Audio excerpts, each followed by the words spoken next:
வணக்கம் உறவுகளே. இன்றைக்கு பார்த்தீங்கன்னா நாங்கள் என்ன செய்ய போகிறோம்னா, இன்றைக்கு ஒரு சுவையான சமையல் தான் செய்ய போகிறோம்.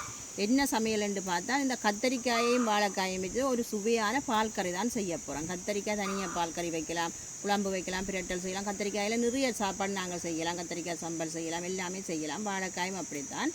ஆனால் இன்றைக்கு நாங்கள் இந்த கத்தரிக்காயும் வாழைக்காயும் சேர்த்து ஒரு சுவையான ஒரு பால் கறி செய்ய போகிறோம். வாங்க எப்படி செய்கிறோன்னு பார்ப்போம்.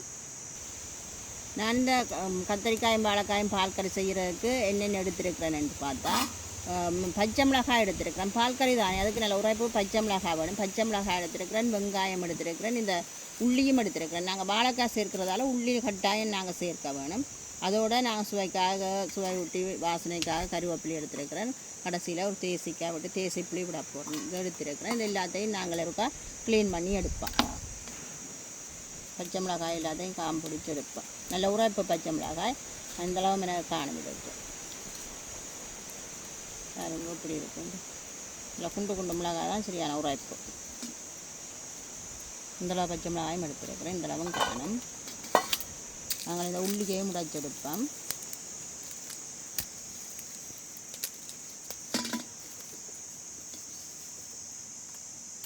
இந்த வாழைக்காய் வாய் வந்து சொல்கிறத கட்டாயம் நாங்கள் இந்த கத்தரிக்காய் வாழைக்காய் பால் கறிக்கு உள்ளி சேர்க்க வேணும். அதாவது வாழைக்காயில் நிறைய சத்து இருக்குது. என்னென்னு பார்த்தால் இது எந்த ரசாயன பொருளும் இல்லாமல் தான் இது வாரது. இதில் நிறைய நேர்ச்சத்துகள் அப்படி நிறைய இருக்குது. வாழைக்காய் நாங்கள் கட்டாயம் உணவில் சேர்த்து கொள்ளணும். ஆனால் சரியான குறைவு தான். வாழைக்காய் சேர்க்கிற வாழைக்காய் பால் கறி வைக்கலாம், பொரிக்கலாம், சம்பல் செய்யலாம், குழம்பு வைக்கலாம், அப்படித்தான் செய்து சாப்பிட்றது. இந்த வாழையண்டு பார்த்தீங்கன்னா வாழை பொத்திலையும் நிறைய மருத்துவ குணம் இருக்குது. வாழைப்பொத்தி வடகம் செய்யலாம், வாழைப்பொத்தி வரையெல்லாம் செய்து சாப்பிட்றது. அதை விட அந்த வாழை குலப்போடைக்கு நடுவில் வரும் தண்டு இருக்குது, அந்த தண்டும் குழம்பு வச்சு இப்போ சாப்பிட்றவை. அதுலேயும் நிறைய மருத்துவ குணம் இருக்குண்டு. அதையும் இப்போ உணவுக்கு பயன்படுத்தி கொள்ளலாம். வாழைத்தண்டு கறி வச்சு சாப்பிட்றது. நான் இதுக்கு பால் கறிக்கு ஒரு வெங்காயம் எடுத்துருக்கிறேன். பெரிய வெங்காயம் உண்டு.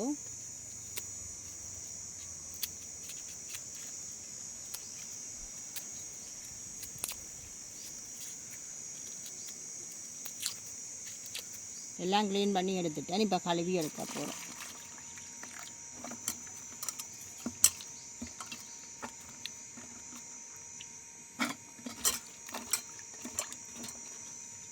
பச்சை மிளகாய் வெட்டேக்க நாங்கள் கழுவி எடுத்து வச்சு தான் வெட்டணும். தண்ணிக்க வச்சு வெட்டினோம்னா எங்களுக்கு கை எரியும்.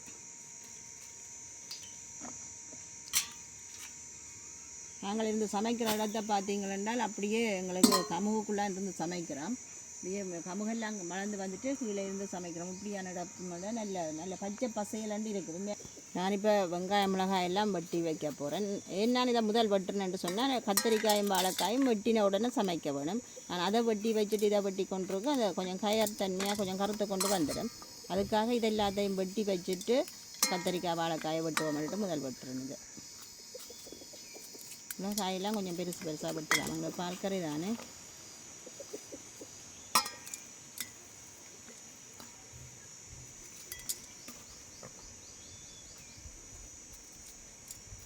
இதே மாதிரி வெங்காயத்தையும் நான் வெட்டி எடுப்போம். வெங்காயம் கொஞ்சம் நீளமாக பெருசாக வெட்டுறேன்.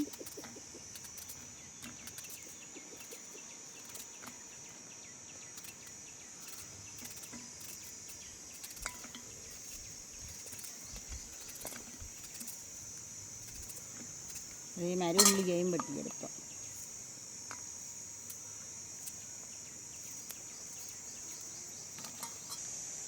நாங்கள் இந்த கத்தரிக்காய் வெட்டும் போது கொஞ்சம் உப்பும் சேர்த்து அதுக்குள்ளே தண்ணியும் விட்டுட்டு தான் வெட்ட வேணும். அப்போ எங்களுக்கு கத்தரிக்காய் கருக்காது.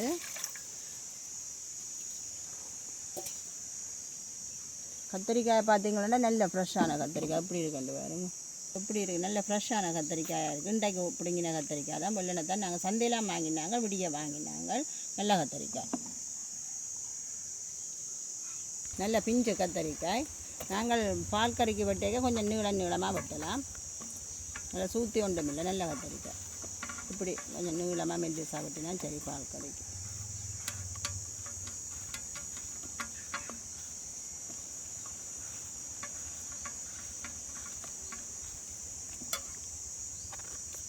இப்படி தான் வெட்டணும் மண்டியில் நான் இப்படி வெட்டுறேன் பால் கறிக்கு. ஒவ்வொரு தரம் உங்களை விருப்பப்படி வெட்டி கொள்ளலாம். பால் கறிக்கு ஒரு மாதிரி வெட்டினா குழம்பு கறிக்கு ஒரு மாதிரி வெட்டுறது. நான் பால் கறிக்கு இப்படி வெட்டுறேன்.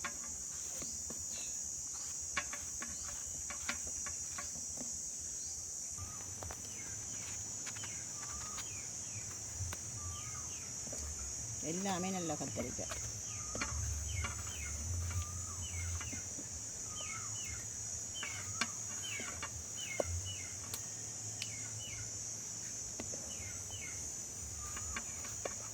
கத்திரிக்காய் எல்லாம் வெட்டி எடுத்துட்டேன். நான் உப்பு சேர்த்தபடியாக பாருங்க, அப்படியே கருக்கையிலே அப்படியே இருக்குது கத்திரிக்காய். இது 1/2 கிலோ கத்திரிக்காய் நான் வெட்டி இருக்கிறேன். இதுக்கு 4 வாழைக்காய் சேர்க்க போகிறேன். இந்த வாழைக்காய் நல்ல முத்தலாக இருக்கக்கூடாங்க, ஓரளவு பிஞ்சாக இருந்தால் தான் கறிக்கு டேஸ்ட்டாக இருக்கும். இந்த சைஸில் இருந்ததுன்னா சரி. நல்லா முத்தினாலும் கறிக்கு அவிஞ்சு மசிஞ்சு வராது.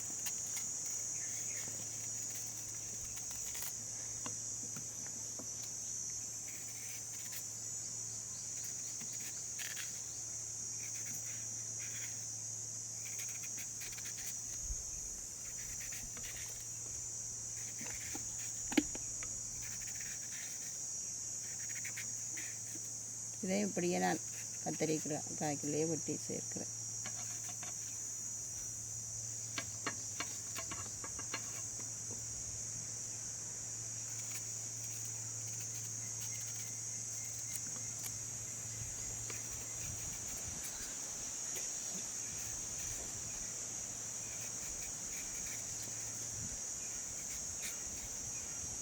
வாழையெல்லாம் நாங்கள் வீடுகள்லேயே வைக்கலாம். எங்களுக்கு வீட்டுக்கு பக்கத்தில் வாழை வச்சோம்னா வீட்டுக்கு நல்ல குளிர்மையாக இருக்கும். மற்றது பராமரிப்பு இல்லை தானே, சும்மா நாங்கள் ஊற்றுற கழிவு தண்ணிகள் அதுகளில் வளர்ந்து வந்துடும் வாழை.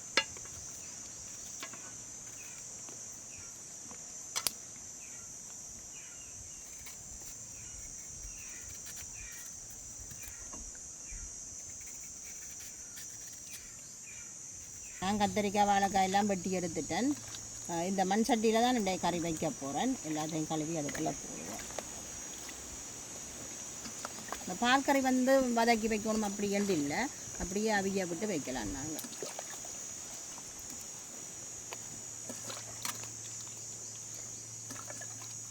அநேகம் மஞ்சக்கறி வச்சால் அதுக்கு ஒரு சப்போர்ட் கறி இப்படி வைக்கிறது. கத்திரிக்காய் கறி இல்லை கத்திரிக்காயும் வாழைக்காயும் அப்படி வைக்கிறது. நான் இப்போ வெட்டி வச்சிருக்கிற வெங்காயம் பச்சை மிளகாய் எல்லாத்தையும் அப்படியே சேர்த்து கொள்ளுவேன். அதோடு எடுத்து வச்சுருக்கிற கறிவேப்பிலையும் சேர்க்கிறேன்.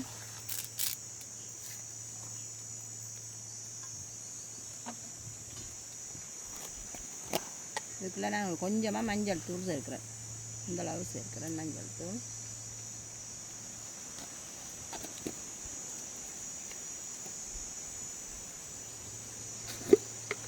தேவையான அளவு உப்பு சேர்க்கிறேன். இந்த கத்திரிக்காய் அவிஞ்சு வரையே கொஞ்சமாக வரும். இப்போ பார்த்து தான் சேர்க்கணும். இப்போ இது கொஞ்சமாக வந்துடும். கத்திரிக்காய் இல்லை பிஞ்சு கத்திரிக்காய் தானே, அவியேக கொஞ்சமாக வரும்.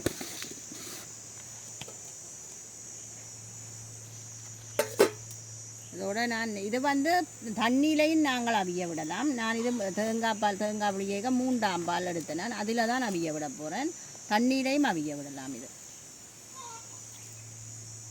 தண்ணியில் அவிய விட்டுட்டு நல்ல 1ஆம் பால் விட்டு இறக்கி விட்டாலும் சரி. ஆனால் எல்லாம் சேர்த்து மூடிட்டு எனக்கு அடுப்பெரிஞ்சு கொண்டிருக்கு. எங்கள் அடுப்பில் வச்சு எரிச்சா சரி.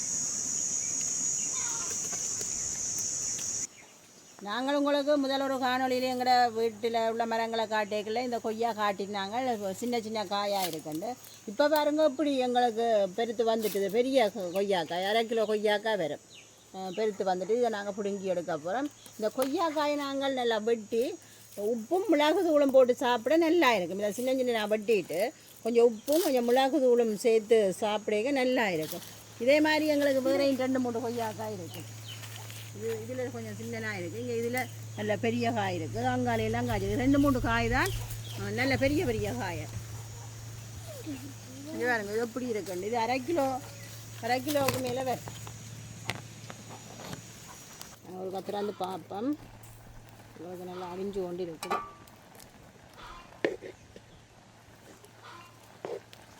வாழைக்காய் செய்தால் கொஞ்சம் கால் கொஞ்சம் கூட விட்டால் தான் வாழைக்காய் நல்லா அவிஞ்சும். கத்திரிக்காய் டக்குண்டா அவிஞ்சிடும், வாழைக்காய் கொஞ்சம் பிஞ்சும். அப்படியே மூடி விடுவோம். நாங்கள் இந்த தண்ணி நிற்கல பால் விட்டால் உங்களுக்கு கறி டேஸ்ட் இருக்காது. நல்லா அவிஞ்சு இந்த தண்ணியெல்லாம் வத்தட்டும்.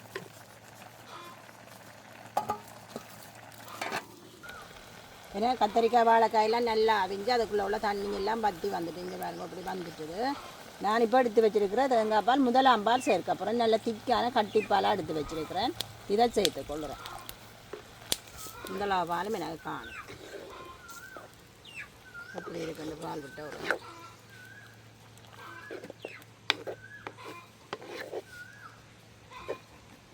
இதையும் கொதிச்சு வர சரி. பால் கொதிச்சதுண்டா சரி உங்களுக்கு. அப்படி இந்தளவும் காணும்.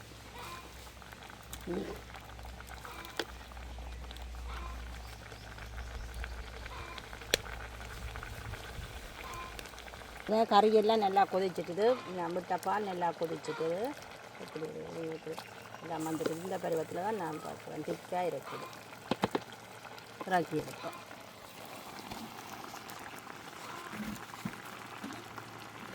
நான் இப்போ இந்த கறிக்கு தேசி புளி சேர்க்க போகிறேன். தேசி புளி வந்து கறி சுட சுட சேர்க்கக்கூடாது. கொஞ்சம் மாறின அப்புறம் தான் சேர்க்க வேணும்.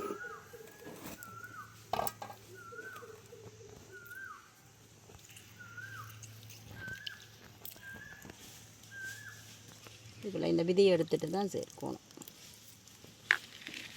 எல்லாத்தையும் சேர்த்து இருக்கா மிக்ஸ் பண்ணி விடுவோம். உங்களுக்கு நல்ல சுவையான கத்திரிக்காயும் வாழைக்காயும் ஒரு பால் கறி ரெடி ஆகிட்டு.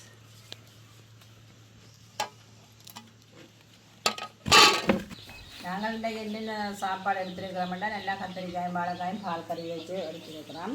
அதோட முருங்கைக்காய் கறி எடுத்துருக்கிறோம். அதில் உள்ளி மிளகா ஊற்றி சொதி எல்லாம் வச்சுருக்கிறோம். அதோட காலமாக புட்டு வச்சு சம்பலும் எடுத்துருக்கிறோம். ஊறுகாயும் எடுத்துருக்கிறோம்.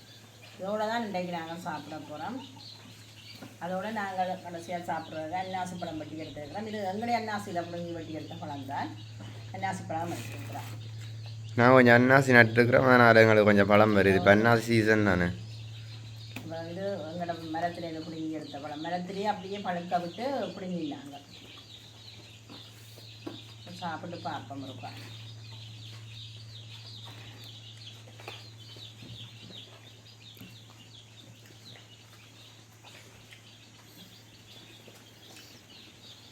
எப்படி இருக்குது வாழைக்காயும் கத்திரிக்காயும்? உங்களுக்கு கத்திரிக்காய் விருப்பம்?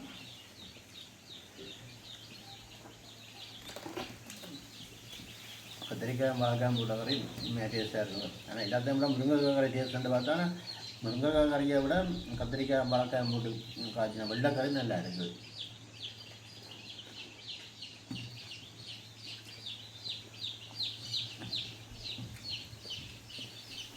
கத்திரிக்காய் கறி நல்லா தான் இருக்குது. அதில் புழுங்கரிசி சோறு தான் இன்றைக்கு சமைச்சு எடுத்தினாங்க. இன்றைக்கு திங்கட்கிழமை இன்றைக்கு எங்களை கிருஷ்ணன் சிவன் கோயில் தீர்த்த திருவிழா. நாங்கள் மச்சவம் இல்லைக்காரங்களானாலும் அப்போ மரக்கறி சாப்பாடு தான் நல்லா தான் இருக்குது. ஊறுகாய் இதெல்லாம் செஞ்சு சாப்பிட்டு நல்ல மரக்கறி சாப்பாடு தான் தரமாக தான் இருக்குது. நம்ம இதோட நாங்கள் இந்த காணொலியை முடித்து கொடுக்குறோம். பாய்.